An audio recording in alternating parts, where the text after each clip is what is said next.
सर्वांनी शुभप्रभात. मी माझे सैनिक doctor sir Shri Ganesh wellness fitness सेंटरमध्ये काही ठिकाणी आलो. आपण पाहू शकता आत्ताच आपण काय केलं आहे, बाहेर फोटो घेतलेला आहे. आता आंध्राने आल्यावर समोर पहा.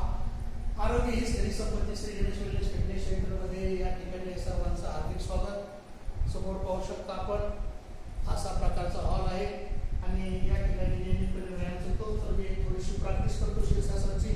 बरेच दिवस झाले. थँक्यू. चला स्टार्ट करू. आपण पाहू शकता सर्वप्रथम डोकं खाली टेपायचं, पाय वरती घ्यायचे. दुसरी पोझिशन नंतर या ठिकाणी हात घ्या. सावकाश वरती पूर्णपणे 90 डिग्री दोन्ही साईडला. हा पूर्ण पायामध्ये हात तर दुसऱ्या पायामध्ये हात तर दोन्ही पाय जोडलेले छानपैकी 1 2 3 4. परत 1 2 3